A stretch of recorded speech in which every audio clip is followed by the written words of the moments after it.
Today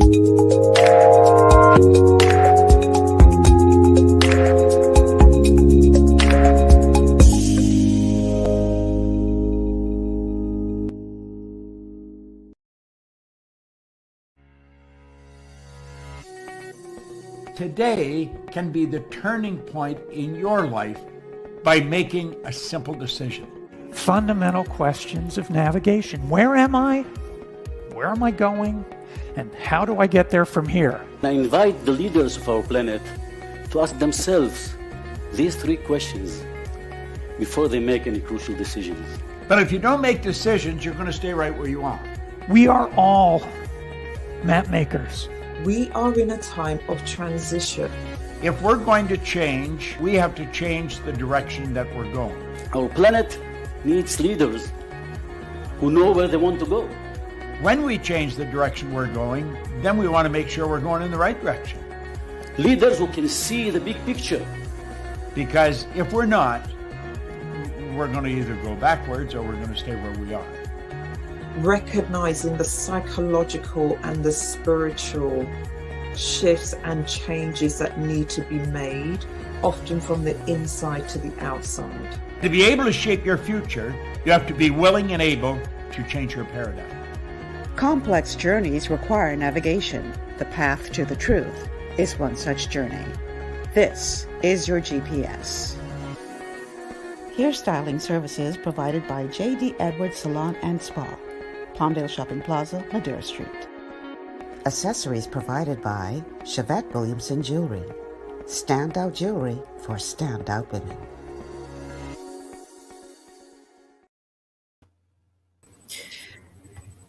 Good afternoon, everyone, and welcome to GPS, Global Paradigm Shift on Global 99.5 FM. I'm your host, Michelle Malcolm, and as always, it's a pleasure to be in your company today. Thank you so much for tuning in on this beautiful Thursday afternoon. Looking forward to a really good conversation today. I have a gentleman on today who I've been after for a couple of weeks. And I'm just very honored that I finally got him to come on. And, nothing before it's time, because what we're going to be talking about today is a very timely topic as for right now. So the timing couldn't have been any better. I'm talking about the one and only Maurice Glinton, who's going to be joining us on the show today. And we're going to be talking about the Grand Bahama Port Authority and the Hawksbill Creek Agreement and what needs to happen to bring Grand Bahama back to its glory days. It's going to be a very in-depth, interesting conversation. So I want to invite you to like and share the show if you are watching via Facebook. We are streaming live there on the official Global 99.5 FM and the official Michelle Malcolm pages. Also streaming live on YouTube on our official channels. And you can call in at 326-0271. 326-0271, 326-0272, 326-0272, the WhatsApp, no WhatsApp line today, folks. No WhatsApp line today because our WhatsApp line is being used on Paradise Island by Shelley Lewis, who is going to be giving us a little bit of an update with regard to the official visit of U.S. Vice President Kamala Harris, who is going to be meeting with Caribbean leaders to discuss the environment and climate change and other matters. I actually just came from Paradise Island. I had to rush here to make sure that I could be on air on time. But I left Shelley over there, and I guess whatever she can, she's going to give us an update. And I say whatever she can, because, boy, that's some tight security over there, even for the media. I mean, they ain't giving you no room to breathe over there. I'm sure Shelley will be able to update us as it relates to that. So we're available on, you can catch us on Cable Bahamas Channel 974 and on your radio dial here in New Providence 99.5 FM. Special welcome to our Grand Bahama audience that's tuning in. And you can also reach us via WhatsApp, the Global 99.5 FM app. That you can download to your smartphone or smart device and check us out that way. So No WhatsApp calls or messages today, because our WhatsApp phone is being used for that purpose of covering that event. And we're going to be, I understand, contacting Shelley in a few minutes to get a very brief update, because I can tell you, having just come from Paradise Island, ain't much happening over there right now. And I'm sure she'll be able to bring us up to speed as to, you know, there's not much happening right now as far as a media standpoint is concerned. So let me bring my guest into the studio, Mr. Maurice Glinton KC. Is a very, very important man in this country. Why he's skinning up his face when I say that? Welcome, Mr. Glinton. Let me give you a little bit of his background. He is a government high school outstanding student and record-holding athlete, attended University of Maine, Cambridge University, UK, and Lehigh University, USA, held Ivy League track and field records, maintains a practice between the Supreme Court and the Privy Council, specializing in constitutional and administrative law and complex matters in appeal. He is a very well-respected voice in the country, particularly as it relates to his knowledge with regard to the Hawksbill Creek Agreement and the Grand Bahama Port Authority. I'm trying to open the short bio that he sent to me. And I'm not sure it's going to open in time. So I'll try to get that open and then see if we can, I guess, give him a little bit of a little bit more proper introduction, maybe later in the show. But for the meantime, Mr. Glinton, how are you, sir? Now, you are muted. You need to unmute your microphone. I see where you're muted. Let me see if I can do it from my end. Okay, look for in the top right-hand corner, you see the little microphone icon. Just click onto that. And that should get you unmuted, because I can't unmute you from my end. You see it? Look in the top right-hand corner of your... He's having a hard time finding the microphone to unmute. See if you can unmute him, Jason, from your camera. No. So, Mr. Glinton, you're gonna have to unmute yourself. You got to figure out how to do this real quick. Or if you look to the bottom left, you'll see an icon, a microphone icon with a red line going through it. It says unmute. You need to click on that so you can unmute yourself. Okay, here's somebody there helping him. Just need to unmute his microphone so we can hear what he has to say. All right. In the meantime, while they work on that, let's see if we can get Shelley Lewis on the phone to give us a short update with regard to what is happening on Paradise Island, while Mr. Glinton figures out how to unmute his microphone. Yeah, let's let him figure that out. And let's see if we can get Shelley Lewis on the phone for a very brief update on what's happening on Paradise Island. So my producer's trying to get her on the phone. Mr. Glinton is still trying to figure out how to unmute his microphone.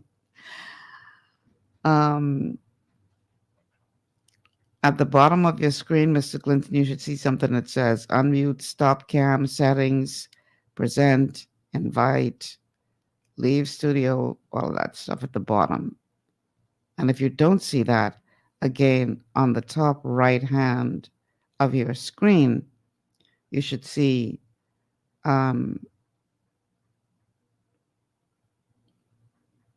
well, that's where I'm seeing it. I'm not sure if you'll see yours there.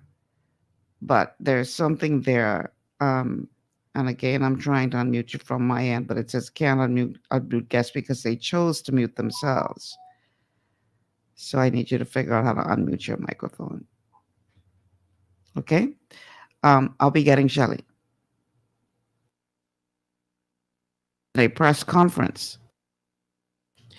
Okay. She will call us.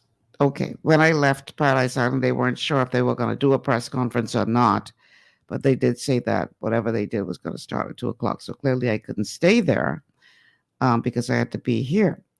So while we're waiting for Mr. Glinton to figure out how to unmute his mic, I'm going to go ahead and play 1 or 2 clips because the Grand Bahama Port Authority has been very much in the news as of late.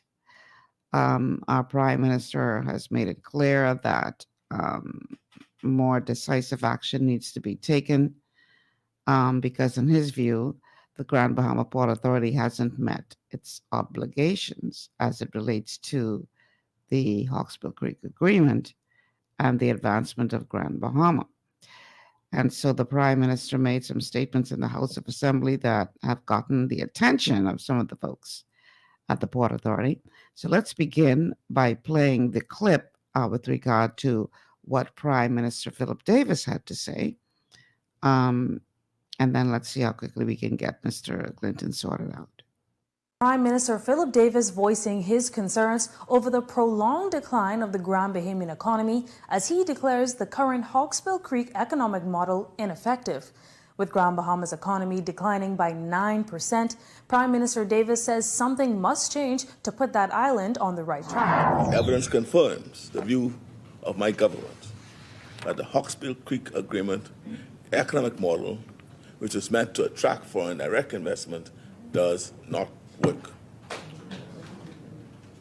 Furthermore, in our view, the governance model of the Grand Bahama Port Authority must change.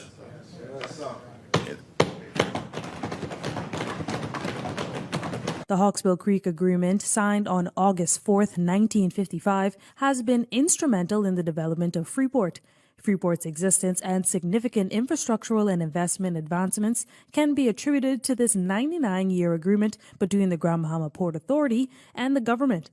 The HCA includes obligations, duties, exemptions, and grants the GBPA approximately 230 square miles of land known as the Port Area for development. This agreement was extended several years ago by former Prime Minister Perry Christie. Meantime, Prime Minister Davis stressing that a change is needed now for Grand Bahama to prosper. The government of the Bahamas has serious concerns regarding the Port Authority and its related companies with the terms and conditions of the Hawksbill Creek Act and the subsequent amendments. Previous administrations have made efforts to tackle the situation, but the issue is clearly systemic and fundamental. We believe, Madam Speaker, the time has come for decisive action. In due course, we will make a separate detailed announcement, and it may be during the course of the debate. Okay, we have Mr. Glinton now. There we go. Mr. Glinton, can you hear us? I can hear you well. Praise the Lord, from whom all blessings flow. We got you now. We got you now. How are you today, sir? I am fine. Thank you. You're good. Okay. Welcome to GPS. No, you just turned off your camera now. Okay, leave it alone. Leave it alone. Don't touch anything. We got you on camera. We got your sound. Touch me. You're all set. Okay, so don't touch anything else. Let's just have this conversation. Welcome to GPS. Can you hear me? I can hear you well. Okay, wonderful. All right, so Grand Bahama Port Authority, Hawksbill Creek Agreement, been getting a lot of attention as of late. Prime Minister Davis saying in the House of Assembly just recently that more decisive action needs to be taken. because in his view, the Grand Bahama Authority has not met its obligations. But I thought that today we would need to go to a deeper level of conversation to truly understand what has been happening, or what is happening and what is not happening with the Grand Bahama Port Authority and the Hawksbill Creek Agreement. And I always say that in order to know where you're going, it helps if you know where you came from. And I know that you are well versed on where we came from as it relates to this whole Hawksbill Creek Agreement, how it started, what was the intent, etc. So let's start there, because I think people need to have that foundation before we can continue with the conversation about the way forward. I think people need to understand what exists now and how it came to be. So give us a bit of a brief history lesson for the young'uns out there who may not understand the dynamics between the Grand Bahama Port Authority, the government, and the Hawksbill Creek Agreement. The young ones and the old ones. Ain't that a shame? Quite a shame. But let's begin at the beginning, because it is helpful. Yeah. To know the origin of this agreement, how it came into being, and the purpose it was supposed to serve. Mm-hmm. On the 4th of August, 1955, the government entered into an agreement with Wallace Groves, who was to incorporate a company by the name of Grand Bahama Port Authority Limited, Mm-hmm.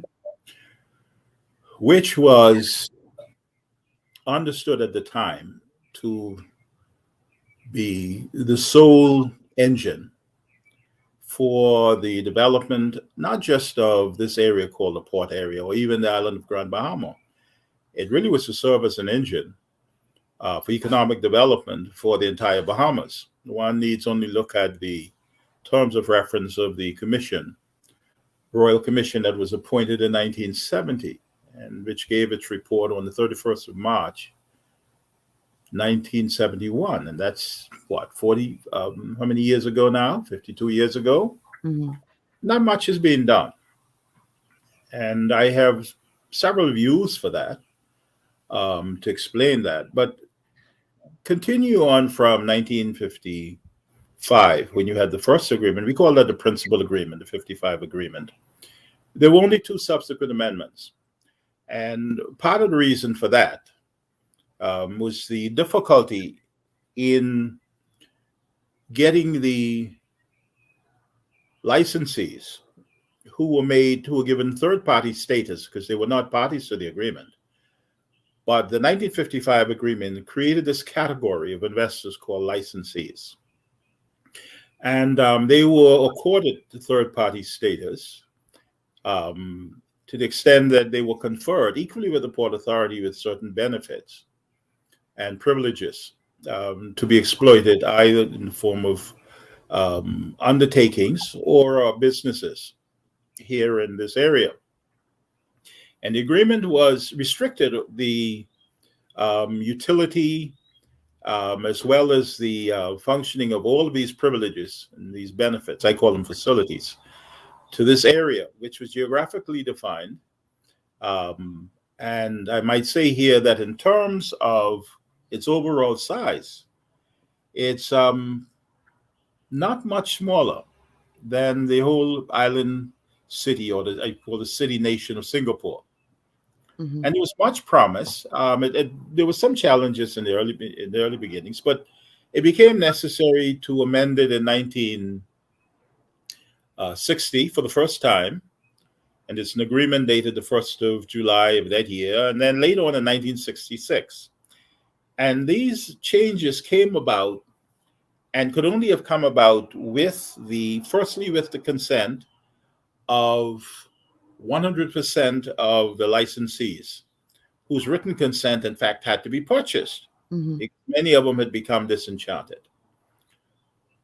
But if you go by the date of the agreement, you will see, those of you who are familiar with Bahamian constitutional history, 1955, the Bahamas was still a colony.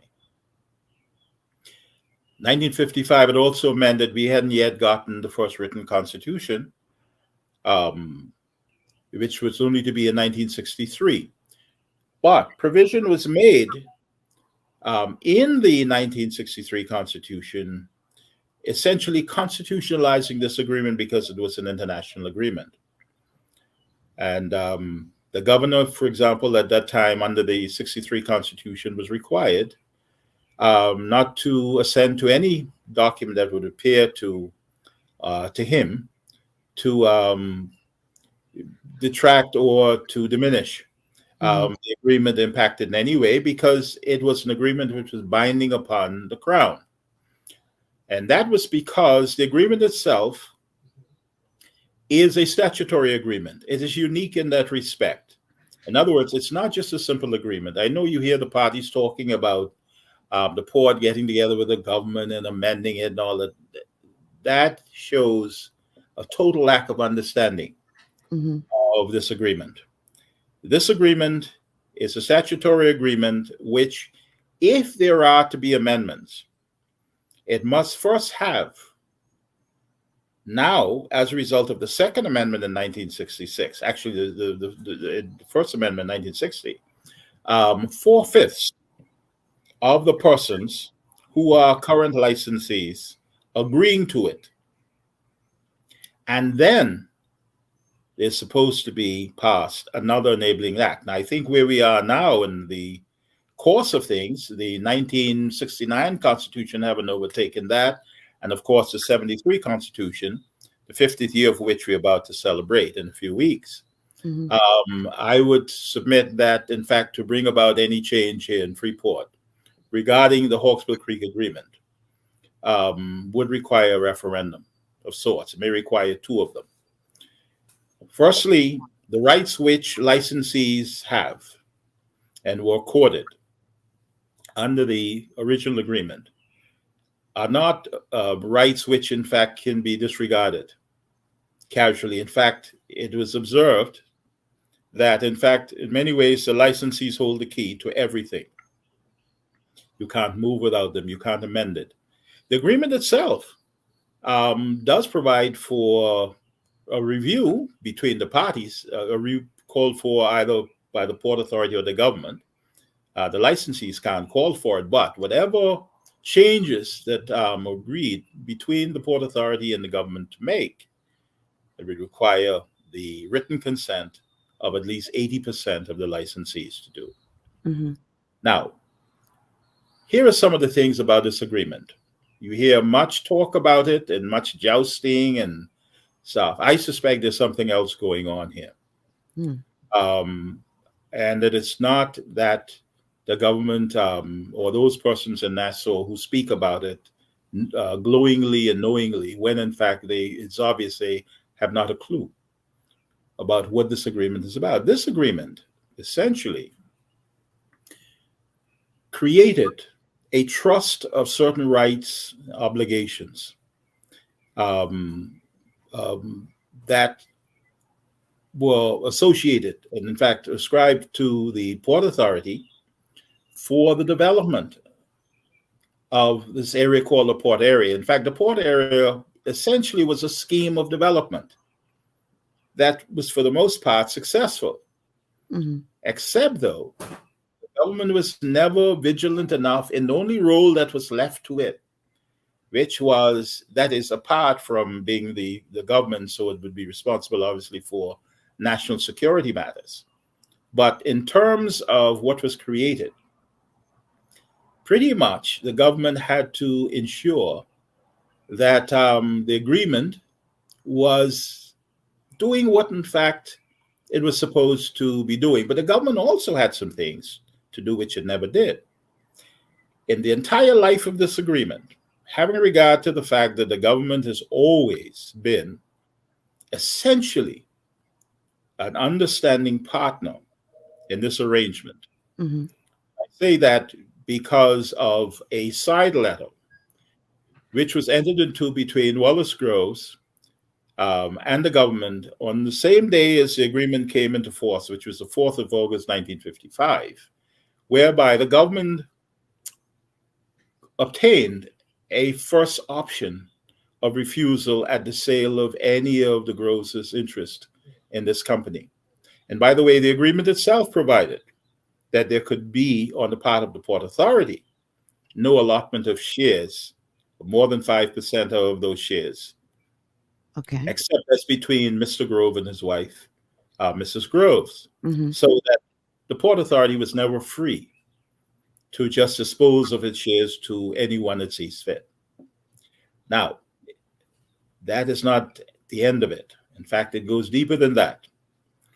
Because among the things which the government had to, and at the time, the colonial government had to take into account, was that inasmuch as what was being given to the Port Authority with regard to, entrusted to the Port Authority, I like to use that word, entrusted to the Port Authority, with respect to the administration of this area, administration and development, certain things had to go with it.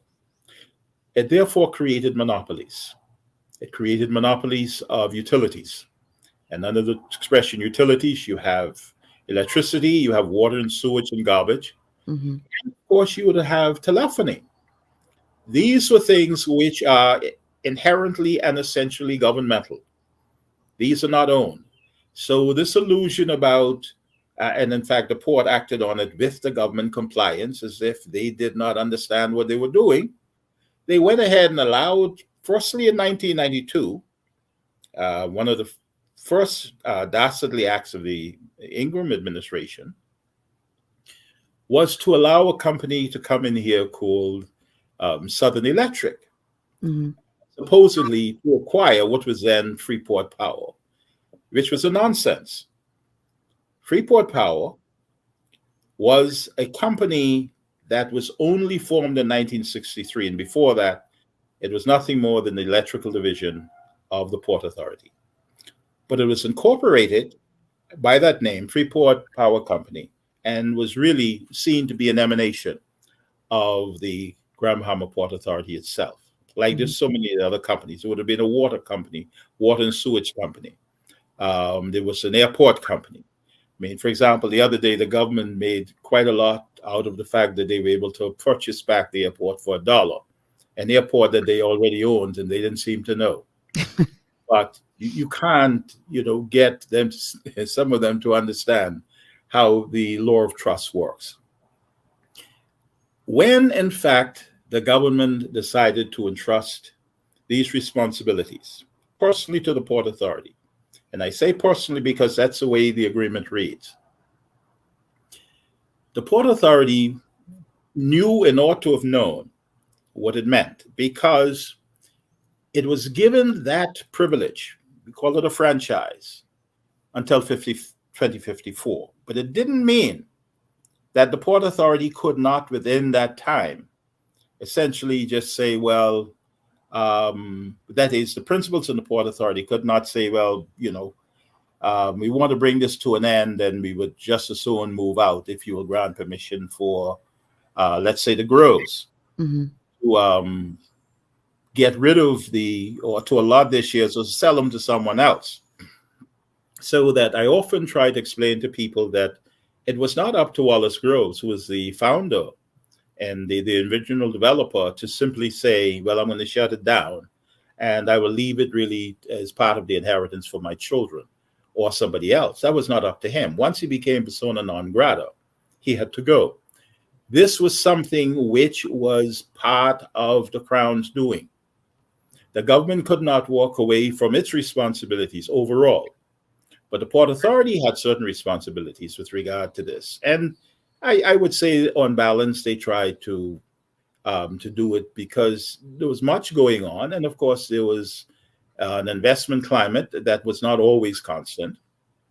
So things had to be taken into account. And that was really one of the other reasons for having some changes to the agreement, so as to give the Port Authority greater latitudes, not more power, because the governmental power, which the government essentially entrusted to the Port Authority, was simply for that purpose. But in the agreement itself, it provides that somewhere along the way,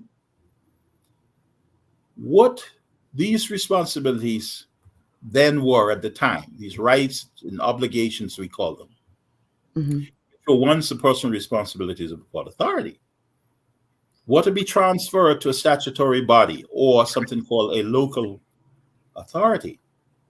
And that could happen within 24. The agreement is not essentially bound by the 2054. Well, again, that's a common misunderstanding about how the agreement was to work.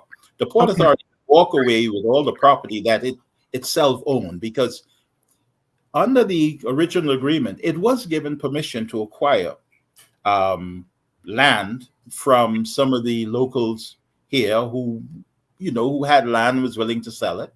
The government itself owned some land and offered the Port Authority so many thousands of acres at what I call dirt prices.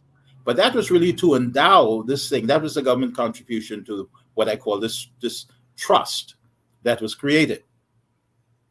But it did not mean that the Port Authority owned the Port Authority. The Port Authority, that is the Grand Bahama Port Authority, owned Freeport. Okay. This is about them owning it. That is nonsense, because you want about it? I want you to pause for a second, because we do have Shelley Lewis on the line. We're trying to multitask here. Sure. As you may be aware, the Vice President of the United States, Kamala Harris, is in town, and Shelley is just walking out of a press conference that was held there on Paradise Island. She's holding on the phone. So stick a pin in that thought, Mr. Glinton. Let me take Shelley's call, get an update on what's happening with Kamala Harris, and then we're going to come back to this conversation with regard to the Grand Bahama Port Authority. Shelley, what's happening over there on Paradise Island? Yes, hi. Good afternoon, Michelle, and good afternoon, Bahamas. Yes, Michelle, we just came from out of a photo op. The Vice President, Kamala Harris, she took a few minutes out to meet with Prime Minister Philip Davis and his cabinet. The group held a 2-minute photo op for the local and international media. The Vice President arrived here in the Bahamas earlier today for the U.S. Caribbean leaders meeting, and where they will be discussing issues including climate change, immigration, gun trafficking, human trafficking, among other topics. And Michelle has mentioned the U.S. Vice President is at this hour meeting with the Prime Minister and his cabinet. Later this afternoon, there are several other photo ops scheduled, and after which that meeting is expected to take place, during which time those top level discussions will take place. Michelle, Secretary is very security is very strict over here and throughout the island. As expected, that is the United States Vice President. And, the movement here at the Atlantis is very restricted as well. And there is a press briefing at 7 this evening after this time. A representative from the White House will address the media with regards to what is coming out of those talks. But in the meantime, like I mentioned, we're very restricted with our movement throughout the hotel and the area in which those meetings are taking place. But they are expected to brief us as to what is coming out of those talks, like I mentioned, around 7 o'clock. But in the meantime, Michelle, we're waiting for those meetings, for those photo ops, and whenever the information becomes available, we'll be more than happy to bring it to you. Okay. Well, thank you so much for the update, Shelley. Wow, that's until 7 this evening. I know the media has been over there for quite some time. So, wow, let's see what comes out of that. I hope they allow you all to ask questions at that 7 o'clock briefing. But thank you so much for the update. All right. My guest today is Mr. Maurice Glinton. We're talking about the Grand Bahama Port Authority, the government, the Hawksbill Creek Agreement, that love triangle, or is it a hate triangle? What is the legality of all of this? Mr. Glinton has been doing an excellent job of bringing us the history of it. What is the legality of all of this? And is the Grand Bahama Port Authority set up so that it's a win-win situation for them, but not so much for the people of Grand Bahama or the Bahamas? And what role, if any, does the government play in facilitating that? We're going to talk about all that on the other side of the break, but we do have to take a break. So let's do that. When we come back, we're going to continue the conversation with KC Maurice Glinton after these words from our sponsors. Stay with us.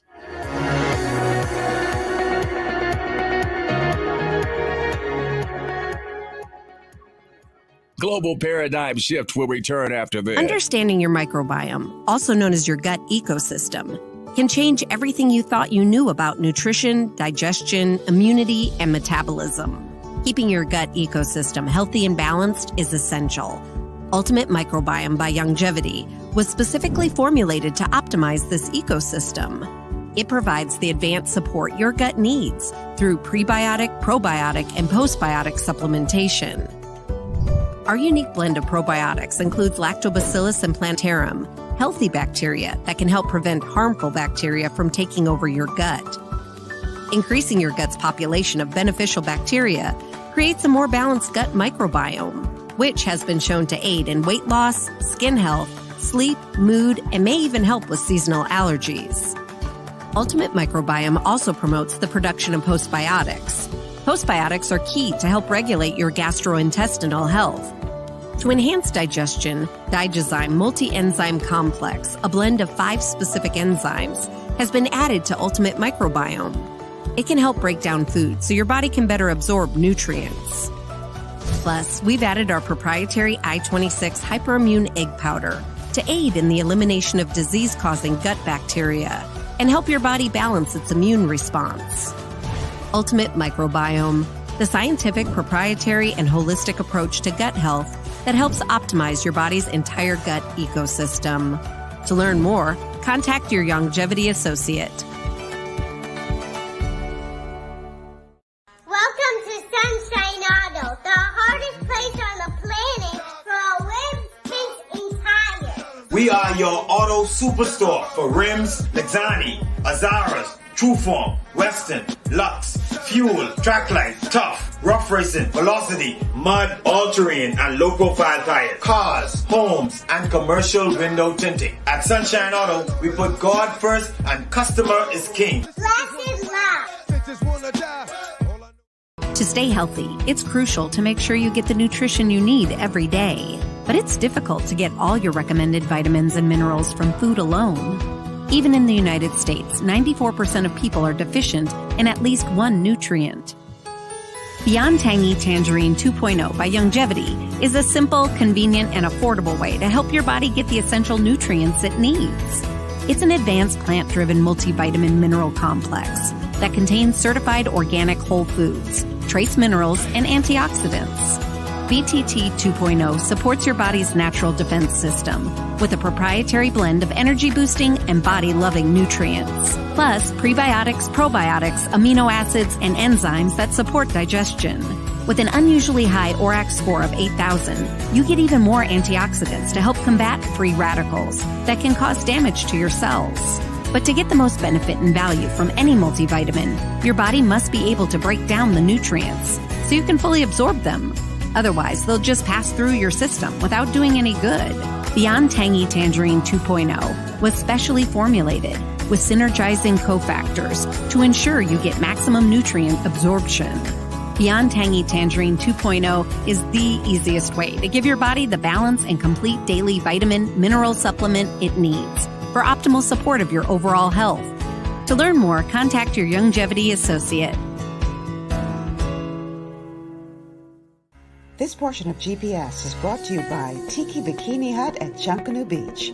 Great food, cool tropical drinks, and family fun in the sun. Welcome back to GPS, Global Paradigm Shift on Global 99.5 FM. Michelle Malcolm here in your company. And we're talking today with Maurice O. Glinton KC with regard to the Hawksbill Creek Agreement, the Grand Bahama Port Authority, the government, and that love or hate triangle, depending on who you ask. So how do you get to be a part of this conversation? Well, that's simple. The telephone numbers to call in are 3260271, 3260271, 3260272, 3260272. And no WhatsApp line today because that line is being used by Shelley Lewis for the Kamala Harris visit. We're streaming live on Facebook on the official Michelle Malcolm and Global 99.5 FM pages. If you haven't already done so, like and share the show. You can also check us out on YouTube on the official Michelle Malcolm and Global 99.5 FM YouTube channels. And we are streaming also on Cable Bahamas, channel 974. Check us out on radio on 99.5 FM here in New Providence. Also, you can check us out on the Global 99.5 FM app. And of course, welcome to all of our listeners all the way in Grand Bahama. You are being especially welcome today because today's show is all about Grand Bahama, the Port Authority, and the Hawksbill Creek Agreement, and why once what seemed to be the perfect mix by way of relationship and results has turned into what seems to be the perfect storm or nightmare. What was once a thriving, not facility, but, Freeport was once, I remember back in the day when Freeport was thriving. And now it's a mere shadow of its former self. And everybody's pointing the finger back and forth to say whose fault that is. The government is saying the Grand Bahama Port Authority is not doing enough. The Port Authority is responding and saying, well, our hands are tied behind our backs. And meanwhile, the people of Grand Bahama are suffering with all of this back and forth. So I think Mr. Maurice Glinton is, perhaps one of the best persons who can speak to us from a historical perspective and from a legal perspective as to what is really happening as it relates to the responsibilities of all parties concerned and what really needs to happen to turn this thing around. Before we jump back in with you, Mr. Clinton, I want to play a clip. This is from way back in the day, which will sort of paint a picture as to the position that the Grand Bahama Port Authority has held over the years, and why I said prior to the break that they were operating in a win-win position. And I want to hear from you as to whether or not you think that this was all intentionally ignored from the powers that be over the past several administrations. Let's listen to this clip. Edward was probably one of the most talented politicians this country's ever seen. Far, far better equipped and far, far superior to a lot of the people assembled here today. With no disrespect, Prime Minister. I remember when an election was called and I was in London, and I phoned him and I said, so they've called an election? He said, yes. I said, who's going to win? And he said, we are. And I said, what do you mean? He said, relax, old cock. I've got both sides covered.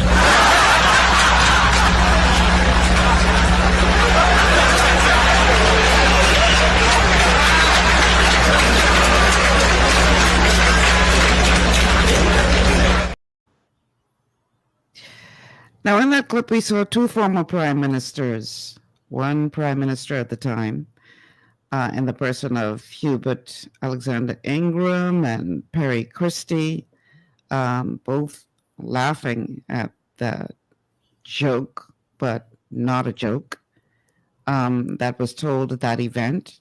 Don't worry, we got both sides covered. So it seems to me that the Grand Bahama Port Authority was set up in such a way that it could not lose. But the real losers, even though they didn't realize it, were the people of Grand Bahama. And by extension, the people of the Bahamas. It's like, I liken it to, let's say, the gaming houses or Vegas.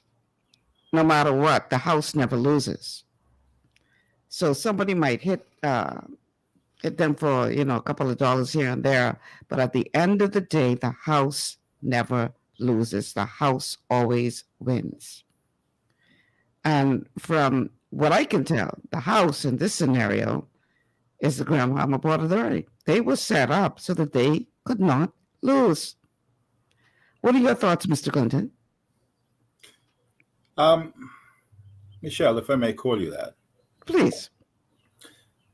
I was there on that occasion, and it was most embarrassing. The fact that you could get people to laugh with people who were laughing at them. My God. But this is a habit. This is something that we have mastered. We've mastered the art of grinning. We've mastered the art of even being convinced to purchase our own apples from people who don't own them. Mm. I'm going to say more about this because you've raised this issue about legality, and I wanted to assure you that what was done in 1955 was totally legal. Mm-hmm. Right? But like all things, to judge something legal, that is legal or illegal, you have to have bounds. Right. Now, let me say this. The Port Authority did not always operate in this vein. Mm. In the old days, when people like Sir Stafford Sands, who in fact was the person who would have put this together, this whole scheme of development together, Mm-hmm. bear in mind who Sir Stafford was and who he was dealing with. Wallace Group, they would have been inclined to be mutually respectful of each other. I have to say some things which are not entirely complimentary of ourselves. Mm. Mr. Groves understood that at the end of the day, he was dealing with the crown, not Prime Minister this or Prime Minister that, and not people given to giggling all the time, who could essentially be distracted, even away from safeguarding that which is precious to them. Mm-hmm.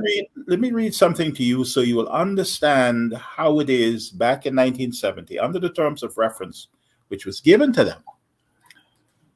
A distinguished royal commission that was appointed by the Governor General at the behest of then Prime Minister Pindling, well understood what this meant, this entire agreement, and this will put everything in place, and then I will elaborate on this point about legality. But let me first say this. Mm-hmm. You were to go to the Port Authority building and you ask them for a copy of the conveyance between the then Bahamas government, or the government of the colony of the Bahamas, and the Grand Bahama Port Authority, with regard to this area called the port area. They couldn't give you one because there's no conveyance. Mm. What was in fact executed was nothing more than agreement. And under that agreement, the government decided, and I'm going to use this as an example because these are some issues which are presently before the court, and they will be determined either here initially and maybe finally somewhere else. Mm-hmm. It created monopolies of certain things because this must go with what we call governmental performance of the obligations which the Port Authority was vested with under the agreement of 1955. And some have gotten this so-called right, for example, to construct and operate utilities, namely electricity and water, to mean that somehow it was a gift from the central government to the Port Authority so that they had fee simple ownership of that. They owned the airport that they could sell to someone else and just make off with the assets. Well, one of the reasons why the port, in fact, is struggling is that the assets of the trust have been bled. Mm. When I came here 40 years ago, it was clear to me that some things were happening in a way that if, in fact, this business was something regulated, let's say, on the New York Stock Exchange, some people would have been in jail. Wow. It's as simple as that. There was going on at that time a process of involuntary and when I say involuntary, not court authorized liquidation of the Port Authority and its assets. It was being bled. You had assets being hived off, that is, assets which belong to the trust. This trust, it belonged to the government. It was being personalized and put into companies that were owned by the principals in the Port Authority. It's clear breaches of trust. But the government didn't seem to understand this. They didn't seem to, you will find the signatures of some important people in government who had to prove whether there was, for example, central bank approval or some approval by some minister. Well, they were giving the okay to some of these atrocities. And so we find ourselves at a point where sooner or later, the cupboard started to become bare. And it was noticed, first of all, by those persons, in fact, who were raiding it. And you'll recall back in 2005, 2006, there was a great dispute which ended up being litigation that preoccupied the Supreme Court for quite a bit of time. And this litigation was between the families of the Haywoods and the St. George's estate, because St. George had died. Right. The St. George's had managed to have a receivership placed over the Grand Bahama Port Authority, ousting the Haywood clan. And for 2 years, that entity was being bled. And what was the fight? The fight was over, supposedly, the ownership, and whether 50% was owned by the Haywoods and 50% was owned by the St. George's or whomever. And all the time, what was on record, what was on file, what the Port Authority had continued to record in the company's registry was that there was only extant, some 92.5%, because in 1968, the government had acquired 7.5% of the port. Nobody likes to talk about it. This is part of the laughter. This is part of the joke that is being played on prime ministers, current and past, who were then laughing. They knew what in fact had happened. They knew that if you went to the government of the company's registry now, you will find that the treasurer of the Commonwealth of the Bahamas is still being shown as the holder, the owner of 7.5% of the shares. Now that speaks to a much larger issue, because even if that were not so, let us assume that there was the 100%, whomever owned all of it or a portion of it, because it involved assets of the government, the crown. They ought, in fact, annually, or whatever period that could have been agreed between the government and the port, the presentation of financials laid on the table of Parliament, so that this country would have a better idea of its sovereign wealth. That's never been done. It's never been laid before Parliament any statement as to the wealth of this country insofar as a major contributor to it, designed for that purpose, was the Grand Bahama Port Authority. You won't find it. Is that intentional, though? Well, it's intentional on the part of some people who are used to having their way and other people who are just used to just walking away with crumbs because they didn't know anything. And so they were forever needing to go abroad for other people to tell them what to do, and they didn't know whether the advice they were being given was good or bad. And so what is broken out now, it seems to me, is speaking to something else that's going on. It is not so much that the port has just now begun doing things which were foolish. No. From as early as 1982, I was part of an effort. In fact, I was counsel, along with another lawyer who would become the port's lawyer in time over the same, where one of the issues was this practice that arose to be determined, was this practice of the Port Authority sending license applications to Nassau for the government to approve who to give licenses to, when in fact it was clear from the agreement it had nothing to do with the government. These were rights, these were obligations on the behalf of the Port Authority that had to be borne by it. So we challenged it, and successfully. And as of the decision in a case called Shangri-La, the Port Authority have no excuse for pretending that it does not have the first and last say on licensing. That argument can be rested.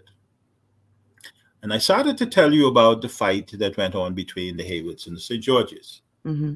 It eventually came to me after 2 years. It came to my view when Sir Jack's lawyers, Sir Jack Haywood, who were then out of Cayman, were advised to consult me with regard to his representation over the same issue. Mm-hmm. That is, the receivership that the Port Authority was put into, at the behest of the estate of the St. Georges, who then took control. And I eventually agreed to do so, but under this condition, and Sir Jack was willing to go along with it, that recognizing that there might be a potential conflict of interest with my being a licensee of the Port Authority, that I had to get him to agree that if there ever was a conflict between his interest and the licensees, of which I am in the category, I would have to abandon him. He agreed to it.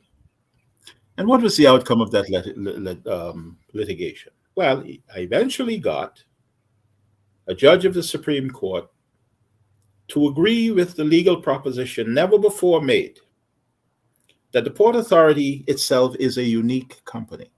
It cannot be put through the ordinary processes of receivership or winding up. That has been the law since the decision of the Supreme Court, since 2008, I think it was, or 2009. Never appealed, nor was the decision that we got in 1984 in the Shangri-La case ever appealed by the Port Authority or the government.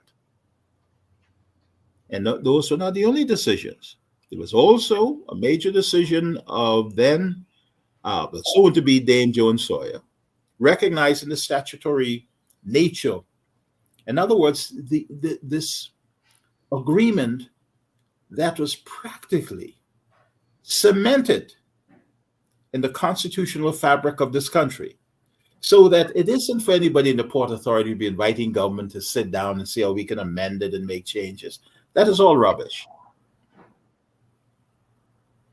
It doesn't work that way. When the current trustees of those rights and obligations and responsibilities which were entrusted to the Port Authority, when it is felt by the current principals, they have exhausted their abilities and their talents with regard to what to do, you go away. The Port Authority will stay. Now, let me tell you why that must be so.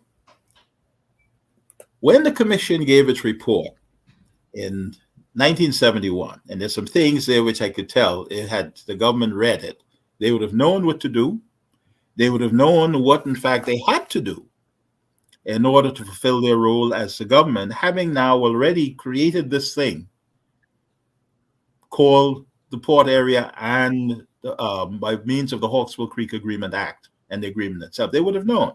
But here is what this outstanding commission, I say that because the chairman of this body was the late great Sir Hugh Wooding, after whom the UWI Law School, as well as another member of that was Sir Fred Phillips. These were both privy councillors from this region. I'll read a passage because I think it's informative. And the commissioner said this: because of the constitutional status of the Bahama Islands as a colony under the Crown, and because the legislation by an act especially authorized the government to enter into each of the three agreements. Remember, I told you about the agreement of 1955, and then there was an amendment in 1960 and one in 1966. Those were the only ones. It went on to say, any obligations undertaken by the government thereunder fell to be regarded as obligations binding on the Crown. In other words, what the government of the colony did then bound the Crown so that when they knew that the 1963 Constitution was about to come into existence, they had to provide for it, because we were not yet an independent country. Mm-hmm.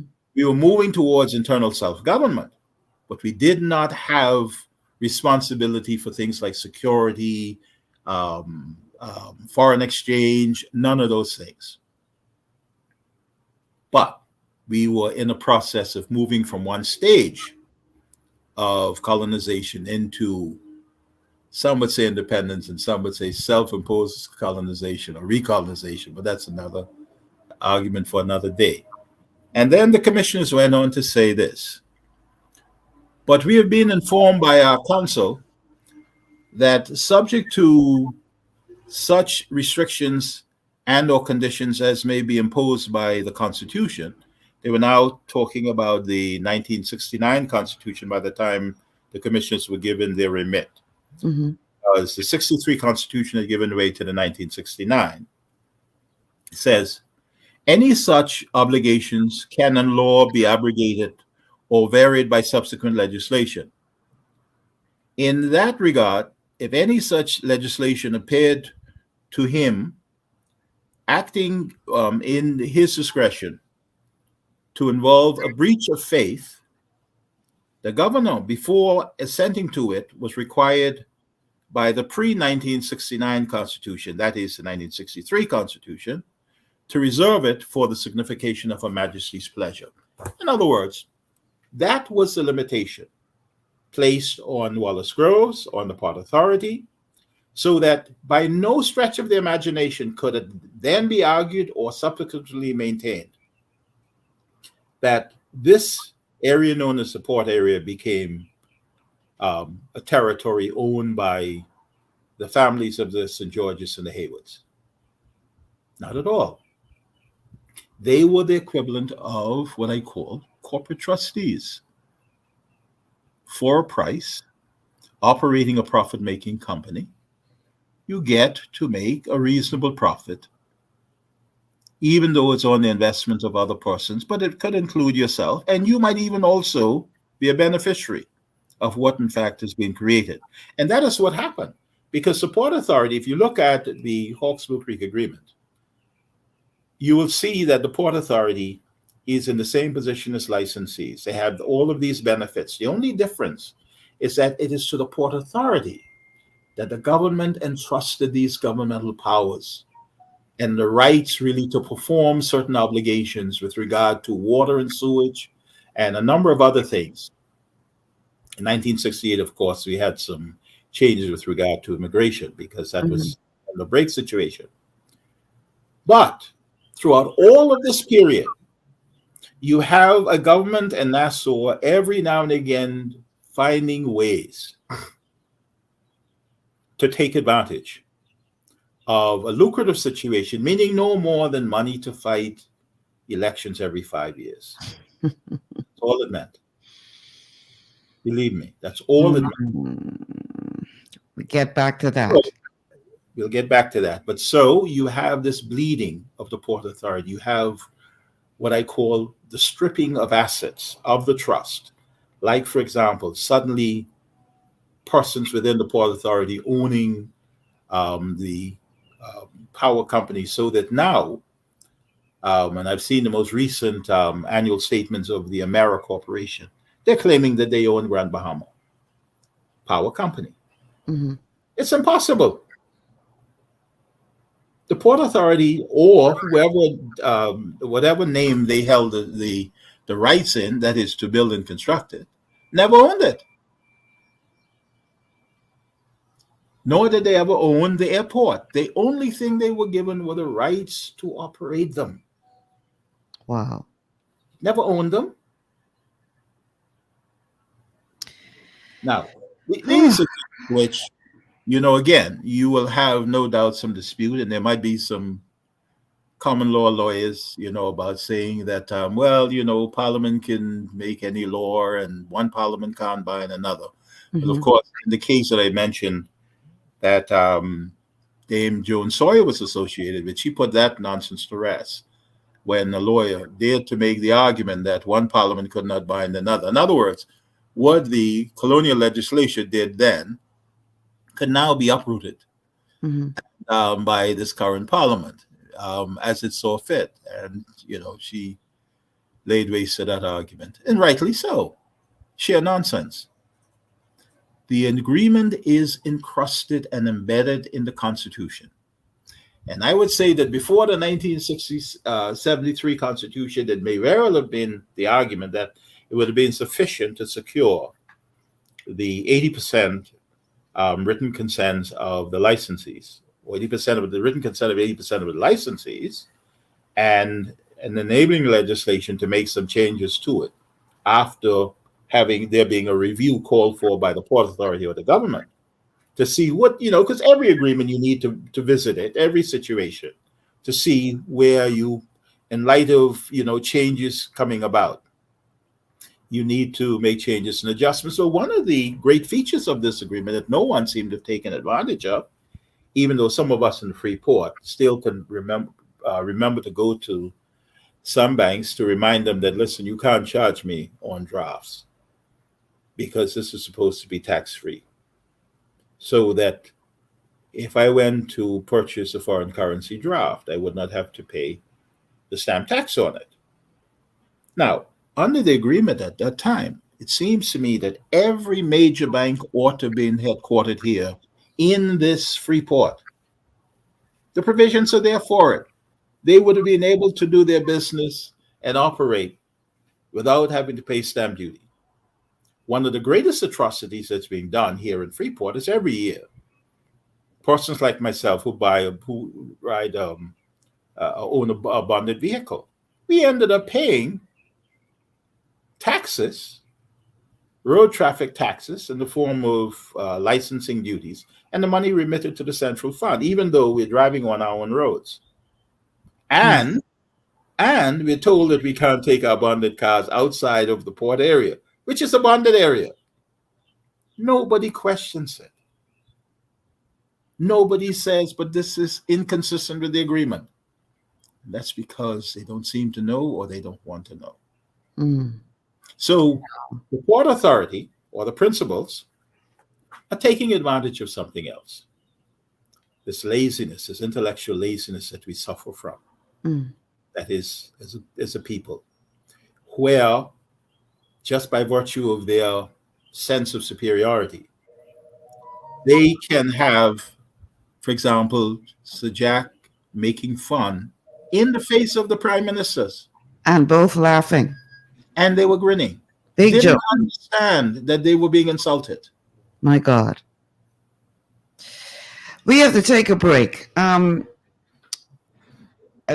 Is that a call? Okay, we have to take a break. It's interesting that, and I'm letting you go and letting you talk, without much interruption, because we're getting a good history lesson here. That I think, we need to let be told. We see where now this generation of Haywards is saying, we'd be willing to sell, if we find the right partner. But, saying to the government, let's work together. Let's not fight over this. I'm paraphrasing here and being quite naughty at the same time. Can't we all just get along? So we're going to take a break. And on the other side of the break, we're going to look at what this generation of Haywards is saying. And I want to get Mr. Glinton's learned opinion as to how much... trying to be very diplomatic in what I say, how much weight we should put into that position. So stay with us. We're going to be back after this commercial break with more with Mr. Maurice O. Glinton KC on the Hawksbill Creek Agreement, the Grand Bahama Port Authority, the government of the Bahamas, and this love-hate triangle that seems to be keeping the people of Grand Bahama in this vice grip. What do we do to break free? We'll be back after these words from our sponsors.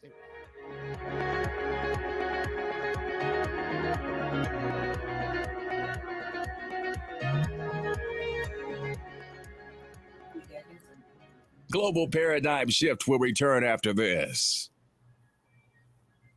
Your body's immune system is under constant pressure from things like stress, lack of exercise, and toxins in the environment. It's crucial to be proactive and support your immune system with the nutrients it needs to function effectively. But it's often hard to get these nutrients from food alone. Introducing fast-acting Zinc Plus Immune Support by Longevity. Unlike zinc-only supplements, Zinc Plus Immune Support builds on the proven power of zinc and adds complementary nutrients to give your immune system extra support. Vitamin D helps balance the effects of zinc, while our proprietary blend of natural fruit and root extracts provides the extra help your immune system needs to work against daily stressors. And we've included Longevity's exclusive plant-derived minerals to give your body the minerals it needs, but can't get from food alone. And because Zinc Plus Immune Support is delivered in a great-tasting, sugar-free, berry-flavored lozenge, it encourages quicker absorption of all these nutrients into your body. Zinc Plus Immune Support. Zinc plus the extra support your body needs to promote a healthy immune system. To learn more, contact your Longevity associate. Welcome to Sunshine Auto, the hardest place on the planet for rims, paints, and tires. We are your auto superstore for rims, Lexani, Azaras, Trueform, Western, Lux, Fuel, Tracklight, Tough, Rough Racing, Velocity, Mud, All-Terrain, and low-profile tires. Cars, homes, and commercial window tinting. At Sunshine Auto, we put God first and customer is king. Blasted love. It's gotten harder and harder to get your daily requirement of vital nutrients from food alone. Without additional vitamin and nutrient support, your health and well-being can suffer drastically. That's why Z-Radical was specifically formulated. It combines a blend of antioxidant-rich vitamins, minerals, and botanicals with the protective powers of fucoidan to help fill the gaps from lack of nutrients in your foods. The core of Z-Radical is fucoidan, a naturally occurring polysaccharide that helps stimulate immune reaction, protecting you against inflammation and oxidative stress. We harvest this powerful mineral-rich nutrient from brown seaweed, harvested only from the world's most pristine ocean waters to ensure the purest quality. It's then extracted using cold process technology to ensure maximum levels of bioavailability. Then we add essential vitamins that help to protect your cardiovascular and nervous systems and are crucial for optimal immune and neurological function. Z-Radical also includes a proprietary blend of delicious antioxidant-rich fruits and berries. This great-tasting combination helps your body combat free radical imbalances that can contribute to a variety of degenerative conditions like arthritis and heart disease. Z-Radical. Experience the power of fucoidan with antioxidant-rich berries, 8 essential vitamins, and more to provide you with potent health benefits. To learn more, contact your Longevity associate.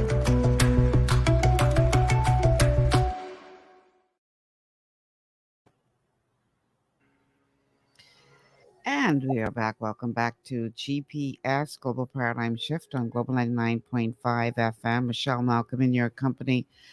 My guest today is KC Maurice Glinton. We're talking about Grand Bahama, the Grand Bahama Port Authority, the government of the Bahamas, the Hawksbill Creek Agreement, and this triangle that seems to be, everybody pointing fingers as to who is responsible for what and who ain't doing what. And meanwhile, the economy of Grand Bahama seems to be going to hell in a handbasket. The people suffering, and everybody's wondering what in the world is going on. If you'd like to be a part of the conversation, you can call in at 3260271, 3260271, 3260272, 3260272.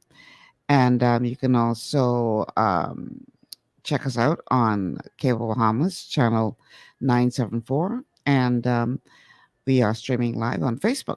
on the official Michelle Malcolm and Global 99.5 FM pages. If you haven't already done so, please like and share the show. Let everybody know that they can get a good history lesson and more by watching this show today. You can also check us out on the Global 99.5 FM app, and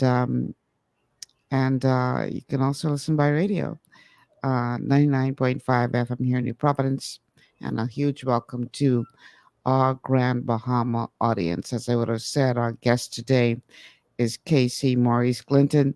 Been after this man for a couple of weeks, and I'm just so honored that he was able to finally join us. Nothing happens before it's time, because the timing is perfect with all of this attention now that the Grand Bahama Port Authority is receiving after the comments of Prime Minister Davis in the House of Assembly saying the GBPA has not met its obligations and more decisive action needs to be taken in order to move Grand Bahama forward. Well, the grandson of the original Hayward, who was a part of this agreement, is now saying that, yes, I agree, more decisive action needs to be taken, but in many ways our hands are tied, and instead of fighting, let's work together to make this thing more effective.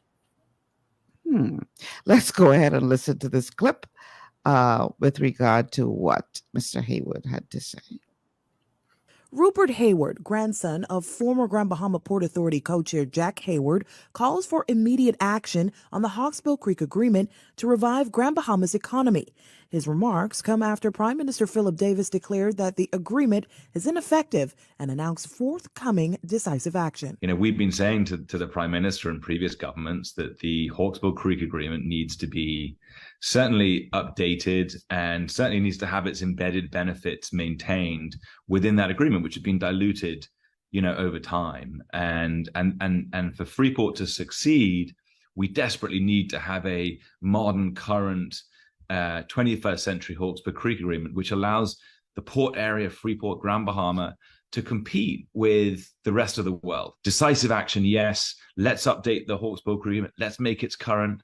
Let's make it relevant for the 21st century. Let's make it so that we can compete against the other free trade zones around the world, compete with Panama, compete with Dubai, compete with Singapore, and compete with Enterprise City in Cayman as well. But let's also spend our time mending the relationship between the Port Authority and the government. Hayward also spoke to a plan developed by stakeholders in the Port Authority, which was presented to the government, regarding the way forward. So I think we have identified some world-class partners who have all the requisite skill sets and reputation and experience in taking the island forward. And, I'm convinced, I think any objective person would be convinced that they really are exceptional and understand sustainable development, understand, large-scale urban revitalization, have a track record of doing that, have lots of experience in the region and in Africa and in the US. And I think, part of the solution for Freeport is creating a shareholder base, which government should be involved in, and the people of the Bahamas should be involved in. That said, he says the Hayward family is willing to sell a portion of its stake to do just that. The GBPA, the Freeport is much bigger than two families, much bigger than the Haywards and the St. Georges. And, we need to put plans in place and create, shareholder bases that are in the best interest of the people of Grand Bahama. And the Haywards, think that's in the interests of the wider stakeholders, and we'll be prepared to do that. But it has to be with the right partners. The Hawksbill Creek Agreement, signed in 1955, established one of the world's two free trade zones at the time and played a significant role in attracting foreign direct investment to Grand Bahama. Fast forward to now, and things have changed. However, Prime Minister Philip Davis last week raised concerns about the Grand Bahama Port Authority and its related companies not complying with the terms and conditions of the Hawksbill Creek Agreement. We have to also be cognizant that the Port Authority has been operating with one hand tied behind its back. We have certain enshrined rights within the Hawksbill Creek Agreement, which have been eroded over time. And, if you look at the core functions of the Port Authority, one is to give out business licenses. Well, business licenses now for foreign investors, for foreign direct investment, which we know is critical to the growth of Grand Bahama, are really controlled in Nassau. You know, every business license is annotated by the Bahamas Investment Authority in Nassau. All exchange control, which every foreign direct investor needs, is again controlled first by the BIA and then by the Central Bank of the Bahamas. He also spoke to the Port Authority's ability to maintain the city. And this is well documented.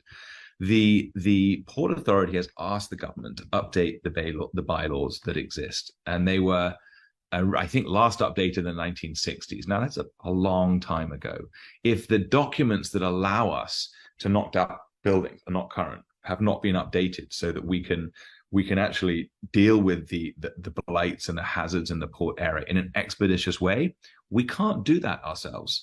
We've drafted the bylaws, we've sent them to government, I mean, over decades now, and they have not been updated. Now, government has committed to improving the relationship with the Port Authority, particularly in this upcoming budget cycle. All right, Mr. Glinton, you heard him. What are your thoughts on what Mr. Hayward had to say? I see you smiling there and shaking your head. So that'll give us a bit of an idea just what you think of that. What are your thoughts? There was a time when the words spoken by young Hayward would have been found so offensive that he would have been called under the carpet, summoned to Nassau, and told when next he would be leaving. My God. You see, but he knows that the atmosphere in which he's dealing, which he survives, is favorable to him. Explain. The Prime Minister, for example, ought not to be in Parliament making this an issue as to the Port Authority not living up to its obligations. What are those obligations? And what are the obligations of government in relation to the Hawksbill Creek Agreement? One of the interesting devices that the Port Authority seized upon was to make itself a so-called regulator. So it sells off assets that are trust assets, which, by the way, it will have to be clawed back. Anybody coming in here and looking at the carcass of what's left, they're going to have to bring a number of actions to claw back assets which were taken from the Port Authority, put into private companies like PGL, Port Group Limited. These are private companies owned by the Haywards and Singham. That is not in the Hawksbill Creek Agreement. They have essentially been decapitalizing the Port Authority, so it does not have the ability. Of course, it doesn't seem to have the, let me put it now, the wherewithal to continue to improve this place. It's lack of talent. I mean, let me be very lack of talent, lack of capital, but we know what the capital is. You go outside, you see that the roads are all falling apart. Millions upon millions of dollars have been collected over these centuries, these decades, in maintenance fees, all kinds of taxes, and we never see where they're going. Because they ought, in fact, to be here. The government ought, in fact, to have made it quite plain to the Port Authority that your right, or I should say rights, under the Hawksbill Creek Agreement with regard to these things that the agreement entrusted to you from 1955, depend very much upon your being able to show the steady development of this place. Whether that meant, replacing you with people, if you become persona non grata or not, this had to remain. So here you have now this jostling going on and this great pretense, when in fact the government, I suspect, has probably been in discussions with somebody else and has convinced them that if in fact sufficient pressure can be brought to bear, and meanwhile the Haywards are thinking that, well, this is also an excellent opportunity for me to get my last bit of blood out of these people before we leave. My God. We're going to admit that we are willing to sell. Listen to this. It is really the government that decided to enter an agreement with the Port Authority. And now they're saying that, well, we're willing to sell to some people who we approve and who regard as good partners. Mind you, that has never been the test. In the letter of the 4th of August, 1955, which was executed simultaneously with the promulgation of the agreement, part of the agreement of that contained in that letter with regard to the government having first option, and of course, first refusal, was this: that even if the government refused to purchase the interests of the grows in the Port Authority, if he wanted to leave, he wanted to sell. Even if that was so, the government still retained the right to declare anybody else that he might choose, any one other potential purchaser, persona non grata, so that no one can purchase unless the government says yes. Now, here, he seemed to be saying that, well, we will agree to sell, but first of all, we're not going to sell if it means giving the government the majority shareholding, and then it has to be somebody that we approve and all. Listen, that is heresy. It is an insult. And it tells me that the persons who sit in Parliament do not understand what their responsibilities are. No prime minister of this country, and I'll tell you this much, I always make these comparisons.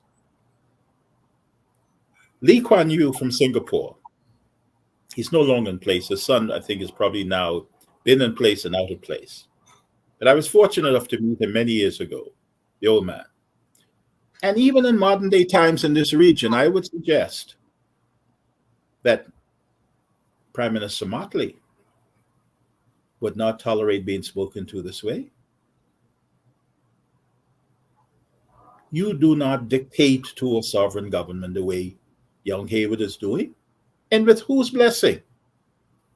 Where did the liberty come from? The liberty came from practicing this craft repeatedly over the last 50 years, so as to make the 10th of July, 2023, the 50th anniversary, almost a joke.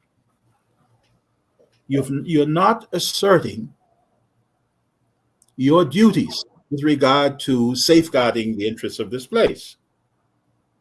And now you have persons who are only here by virtue of governmental permission, saying that, well, we're not going to do this or we're willing to do this. No, that's all wrong.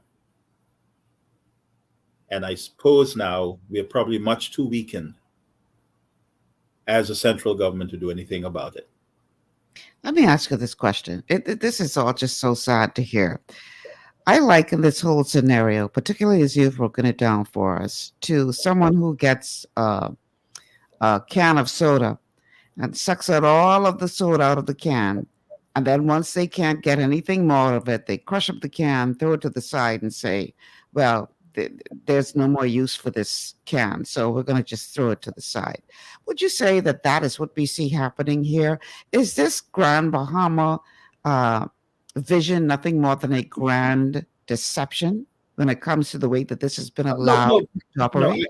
No, I don't want to give the impression that the agreement, the Hawksbill Creek Agreement, is defective, right? Or that in fact it doesn't have a purpose. Mm-hmm. I am one of the few who would insist upon performance of the agreement as envisioned from the very beginning. Okay. The agreement, however, has been turned into an instrument of oppression and fraud. Mm. And to hear them talking about the agreement in this way without any regard to the licensees tells me that nobody has been paying attention. Here is a fact. In the 50s and 60s, when licensees were contracting with the Port Authority so as to be what I call joint adventurous with the port in the development process, mm-hmm. you could get a license issued to you for $50, $100, or the equivalent in pounds. Nowadays, the Port Authority has found a way, and that's when your licensees were really coming from abroad. They didn't look like you and me. Now, for the average Bahamian to get a license to do business in the port, that's become now a profit center for the Port Authority, because now it's going to take you thousands of dollars. You'll never find it worthwhile to pay for a license and to operate a business profitably. We have a call on the line. Caller, welcome to GPS. Good day and God bless. Good afternoon, Michelle. How are you doing today? Great. How are you? I'm blessed. Thank God for life. Good afternoon to the Bahamas and good afternoon to Mr. Glinton. How are you doing, sir? Fine, thank you. Indeed. I have a number of questions I should like to ask you for clarity about the Hawksbill Creek Agreement, because those of us in Nassau, well, let me speak for myself. Me being in Nassau, I only have a vague appreciation for what that Hawksbill Creek Agreement is, means to Grand Bahama and to the entire country by extension. My first question to you, sir, is what is the basic purpose, not the legal purpose, not the basic purpose of and for the Hawksbill Creek Agreement? That's question number one. JD, what time did you tune in? Michelle, my phone was literally dead. I just got it fixed 5 minutes ago. Okay, because So I wasn't able to even he's get in pretty here. much covered that. My apologies. I just tuned in to the station about 15 minutes He ago. went into great detail. Great detail. What is your next question? I suggest you listen to the show a little later on. Okay, let me ask the questions and I'll hang up and listen. Okay. Where did you just said so that you don't want to give the impression that the agreement is defective. So where did whatever went wrong for the Port Authority to be, or that area now to be, quote unquote, gutted, no longer being what it was supposed to have been? Where has the government of the Bahamas gone wrong in not properly policing the Hawksbill Creek Agreement? And what now can we meaningfully and substantively do, not band-aid, but meaningfully and substantively do as a country to revive that or to get rid of it? I'll hang up, sir, and listen. Michelle, thanks. All right, thanks for calling. It seems as if Mr. Clinton's camera is freezing a bit. I think he may be having some issues with Somewhere along the way, it would have occurred to principals of the Port Authority. Can you hear me? We can hear you now. Can you hear me? We can hear you, yes.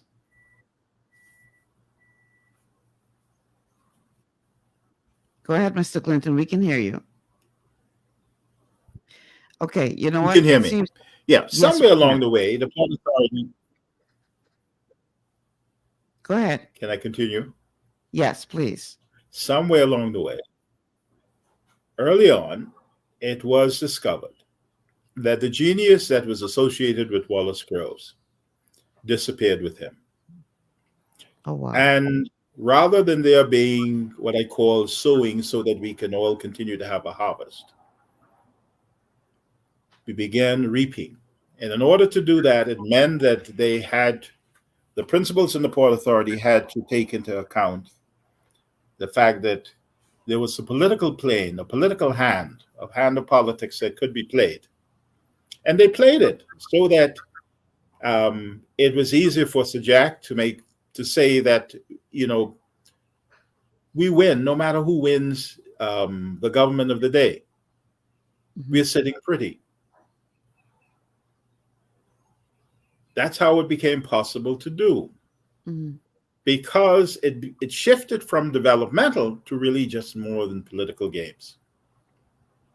And of course, you would find that there were many, many people who quite understood that and liked it, because many of them could go to the principals and say, well, listen, I need a lot of land here or something here, or I need this, and they would get it. The focus was off development. The focus was no longer the concern of the principals of the port that they put on their fiduciary duties and their fiduciary obligations, or even the ability to make money, because money was coming in, but it was being bled.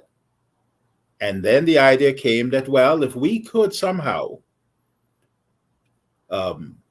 acquire ownership of some of these so-called productive assets, whether it's water, sewage, electricity, sell them off, and I'm talking for millions of dollars, and the assets split between the families. There was nothing here. That money ought, in fact, to have been part of the estate of the trust, of obligations that became governmental, a source of revenue.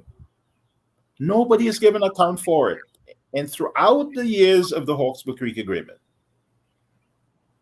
now it may be that somewhere along the line, the Treasurer of the Bahamas was being given copies of the financial statements as to the economic progress of the Port Authority, but I don't know that. Mm-hmm. These important things ought, in fact, to have been laid on Parliament's table so that we have an idea, even of the value of the government 7.5%. What happened to the dividends? I know for a fact that the last persons who served on the board of the Port Authority were those persons who resigned, I think somewhere in June, I think it's somewhere around, no, actually it's probably nearer July 2006. And they resigned over the dismissal of a Bahamian who in fact was the general counsel of the port for more than 20 years. And they walked away. And so nobody knows. You've got people who are making decisions with regard to the well-being of citizens of this country who themselves don't have to vote, who are not accountable to us. And the government has allowed it. Are we talking here about selling our birthright for a bowl of porridge yet again? Yet again, yet again, but innocently. Innocently. It's an easy path to go down, the one that's greased. Oh my goodness. No. What the Jack was saying pretty much is this. We understand that every 5 years there's this mock fight between the two major political parties. Sometimes you have some other independent parties. Mm-hmm. You got to keep them happy. You only want T-shirts and all that stuff. Meanwhile, the bulk of the money is leaving the place because you've got, people with fancy taste and expenses which have to be met. And there was also the illusion, and I've heard it out of the mouth of one of the Haywoods, that they own this island down in the Caribbean. I have never known anybody to say that the port of the Freeport was owned by the Haywoods or the St. George's or between them. I don't know how that could have been possible in law. But it is a myth that has taken hold.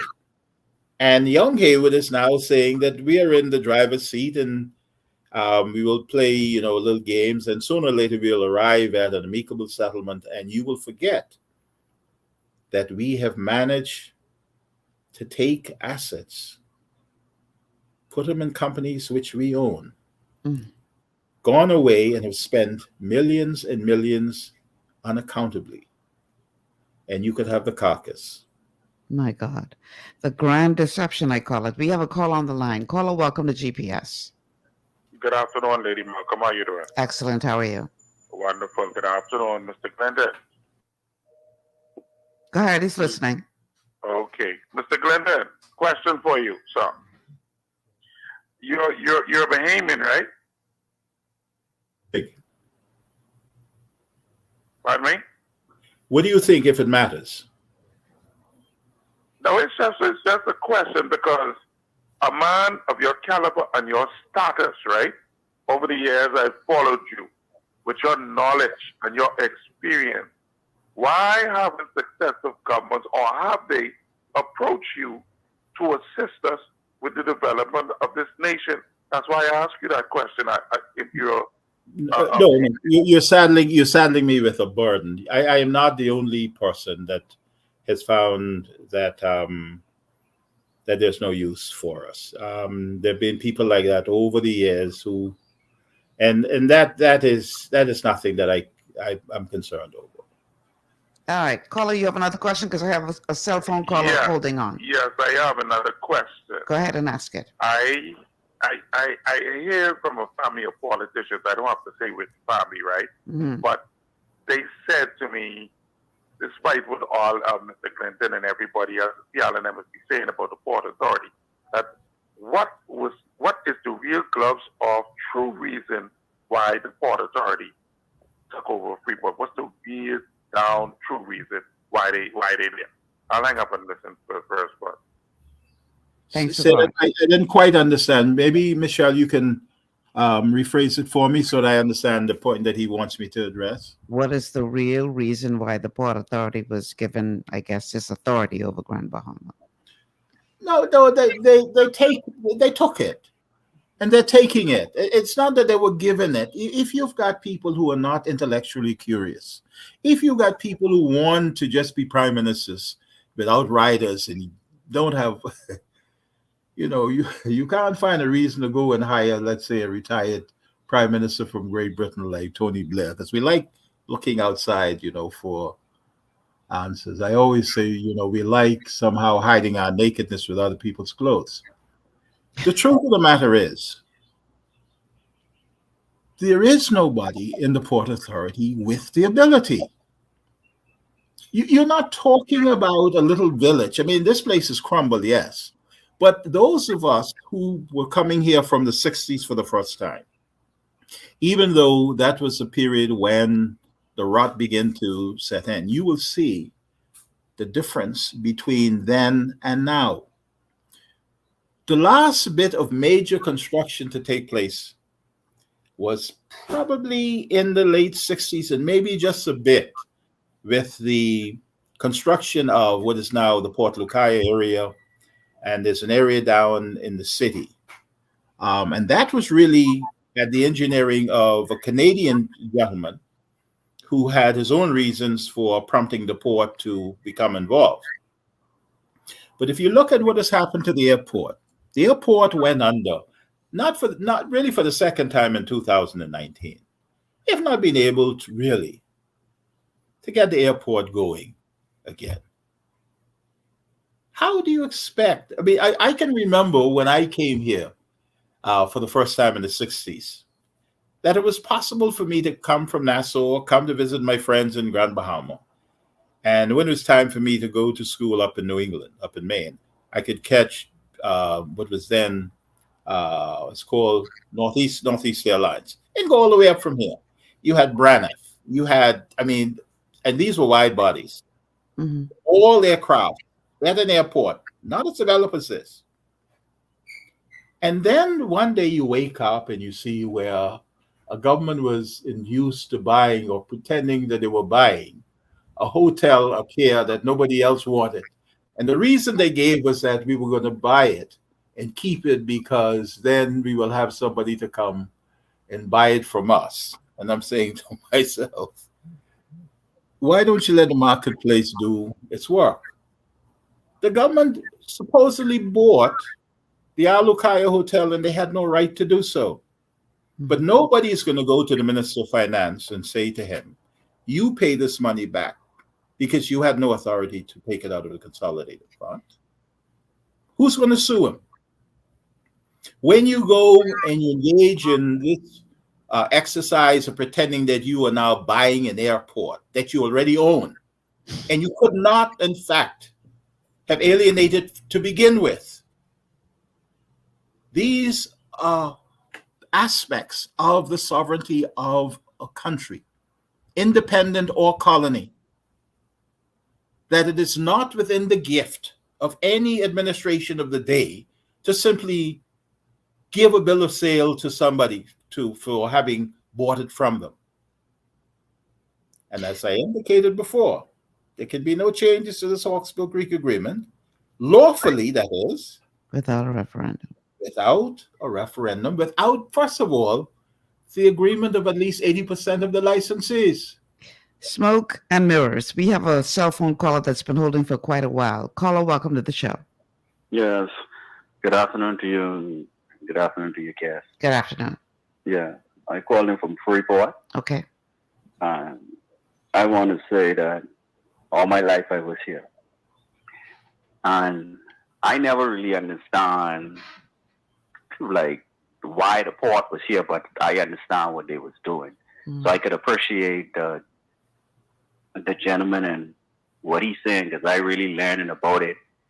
And I really heard, because even like I say, after the hurricane and stuff like that, when I went to them, if you know how I get treated and how. Okay, caller, I don't know what you just did, but all of a sudden we can't hear you. Sorry about that. Can you hear me now? Yes. Oh, sorry about that. No, I said after the hurricane, I went through a lot with them. I'm like, it's just too long to get into details, but most of the stuff what he's saying is true. My only thing is like people like him who have a lot of knowledge about what's going on.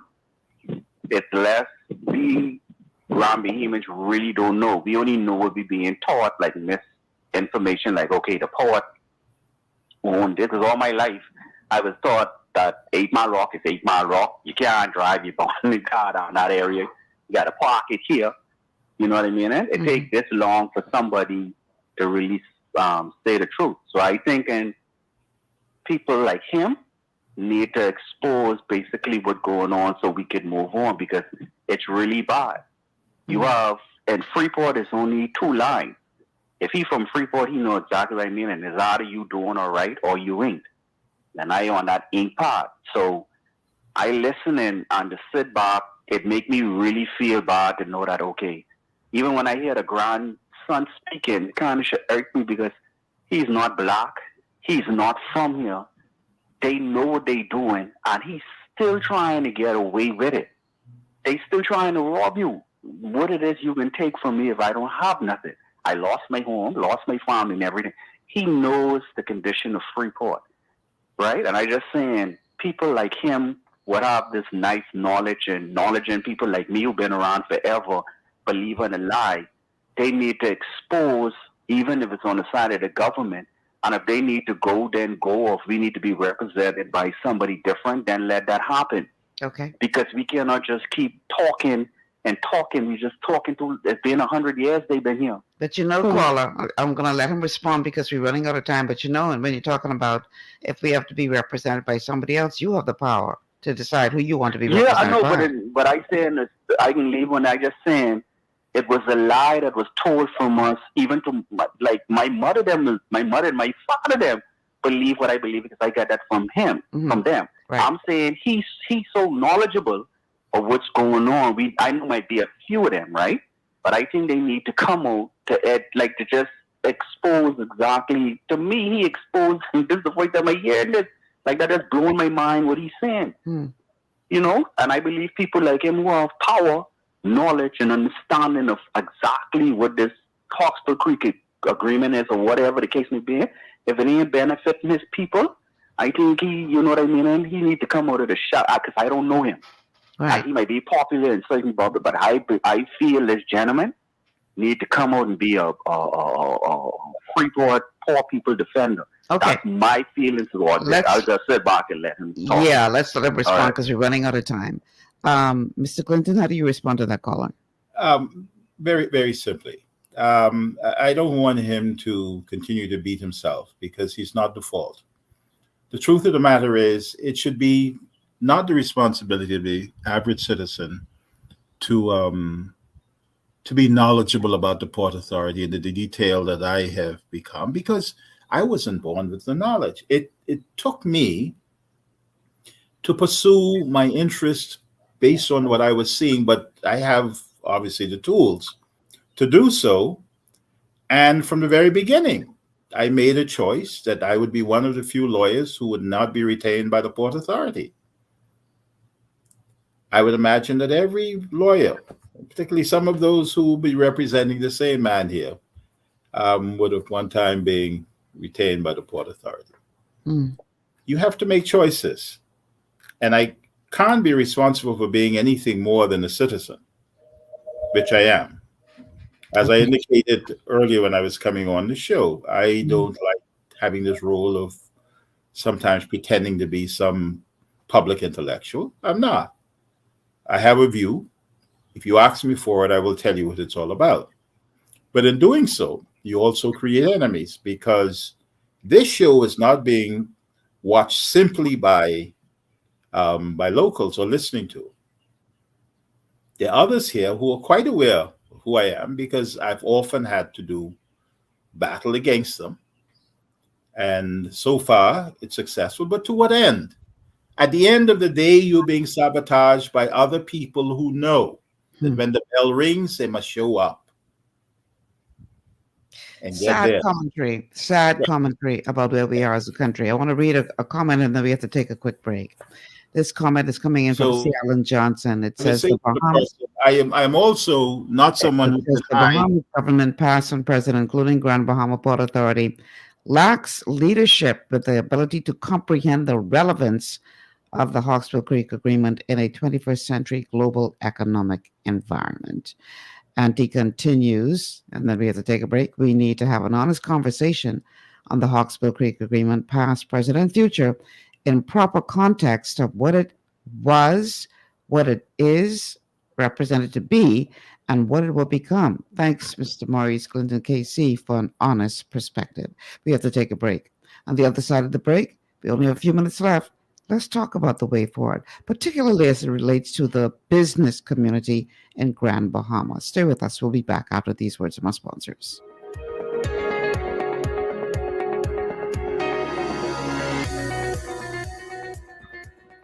Global Paradigm Shift will return after this. At Lee Air, safety is our #1 priority. Flying since 1996, we offer scheduled flights into Fresh Creek and Mangrove Key Andros and Great Harbor Key, Berry Island, twice daily, 7 days a week. Affordable charter services are also available to anywhere in the Bahamas and the Caribbean. Lee Air Charter Services. Call 225-3267, 702-7127, or 322-1317 for reservations. Understanding your microbiome, also known as your gut ecosystem, can change everything you thought you knew about nutrition, digestion, immunity, and metabolism. Keeping your gut ecosystem healthy and balanced is essential. Ultimate Microbiome by Longevity was specifically formulated to optimize this ecosystem. It provides the advanced support your gut needs through prebiotic, probiotic, and postbiotic supplementation. Our unique blend of probiotics includes Lactobacillus and Plantarum, healthy bacteria that can help prevent harmful bacteria from taking over your gut. Increasing your gut's population of beneficial bacteria creates a more balanced gut microbiome, which has been shown to aid in weight loss, skin health, sleep, mood, and may even help with seasonal allergies. Ultimate Microbiome also promotes the production of postbiotics. Postbiotics are key to help regulate your gastrointestinal health. To enhance digestion, Digizyme Multi-Enzyme Complex, a blend of 5 specific enzymes, has been added to Ultimate Microbiome. It can help break down food so your body can better absorb nutrients. Plus, we've added our proprietary I-26 Hyperimmune Egg Powder to aid in the elimination of disease-causing gut bacteria and help your body balance its immune response. Ultimate Microbiome, the scientific, proprietary, and holistic approach to gut health that helps optimize your body's entire gut ecosystem. To learn more, contact your Longevity associate. For all your building needs, it's Carib Construction and Project Management on Gladstone Road. We build it all. Schools, homes, hotels, and more, including structures requiring a Phase 3 electrical contractor. We also provide project management services.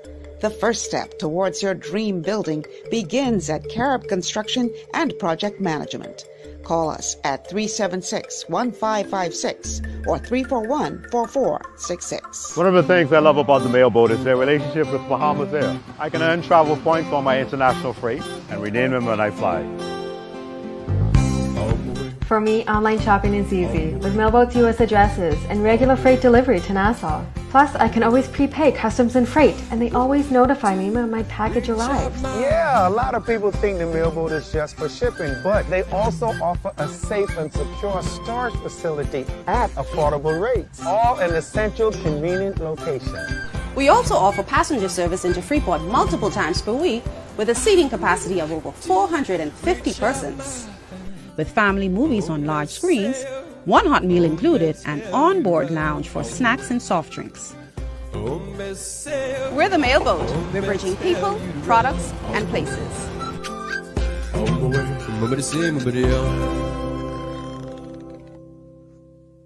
Executive Printers is your one-stop shop for all your branding and customization needs. Letterheads, envelopes, business cards, invoices, share and gift certificates, rubber stamps, vouchers, funeral programs, brochures, flyers, banners, and promotional items like mugs, water bottles, mouse pads, and key rings, all with personable service and great quality. No project is too small or too large. For great turnaround and competitive pricing, make an executive decision. Call us at 393-5011.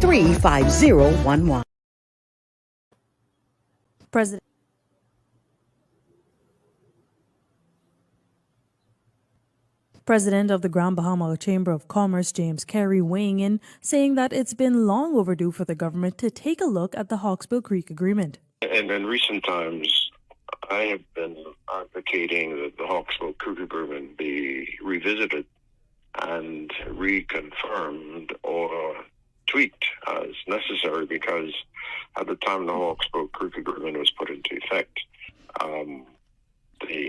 the world has changed dramatically since that time, and the question remains: is everything therein relevant? And as for the GBPA, to believe that there's more that can be done. I have been asking for, and I really would love to see more openness, more transparency coming out of the Port Authority. I would very much like to see engagement, and I think it's important for government to engage with the Port Authority and the community, for my purposes, the business community, but the community at large. Okay, so that was the president of the Grand Bahama Chamber of Commerce. We only have 2 minutes left on the show, Mr. Glinton. So your final thoughts, particularly as it relates to the way forward, because as we all know, every economy, the engine of which is the small business, and small businesses in Grand Bahama are truly hurting right now. What are your thoughts on the way forward? Yeah, that's going to be so for some time. But here's what I say. Mm-hmm. The agreement from the very beginning envisioned a constant review, periodically, I should say. That is, either at the request of the port or at the request of government, with a view to making sure that the purpose, the original purpose for which the agreement was to serve, does not itself be outdid. But we cannot also disregard the fact that you have here a continuation of a process that I think now has fallen into a rut. And there's nothing, as I said, there's nothing wrong with the agreement, but someone must operate this agreement. Someone must operate the ship of state, and it must be the captain who understands navigation. You know, I don't want to be much more blunt than that, but you can't have people who, by virtue of just having a surname, Hayward or St. George, assume that somehow they have this natural talent and ability other than to spend money. That's they have to create money and to create a livelihood. Not that the people in the Bahamas ought to be the concern of the principals of the Port Authority. They should, in fact, be trying to increase themselves. That is, but not at the expense of the people. The government has a responsibility for making sure that this stays in place. You're not going to do it by having people in Parliament who have never even read the Hawksbill Creek Agreement. My word. It's a 2-volume set that can be gotten of the commission and the recommendations made 52 years ago. Obviously, the government has never pursued them. And they have no intention of doing so now. But in time, you will see something else come about and you'll say, now I know what this little skirmish was all about. That's Mr. what I Glinton, believe. we are out of time. This has been certainly a pleasure and a learning experience for me in terms of helping to better understand what's been going on in Grand Bahama, and I'm hopeful that it was the same for others out there who may not have been quite aware. And I do hope that this is not the last time that you will make an appearance on GPS now that I've finally gotten you on. Hopefully you will be able to come on at another time and help us to continue to break down this triangle. And we'll talk about other things. Yes, particularly the way forward. Thank you so much for being here today. I really do appreciate it, but we got to get off the air. You're welcome. All right. Michelle Malcolm here. Thank you, Mr. Maurice Glinton. Tomorrow is going to be a TGIF show. However, I'm not going to be sitting in the seat. Professor Sidney MacArthur Walter Thompson is going to be sitting in for me as I have some other plans for tomorrow. Please be sure to support him. Give him a call. Talk about the week that was. And so I will see you guys next week. Until then, thank you so much for tuning in. Take care, everybody. Thank you.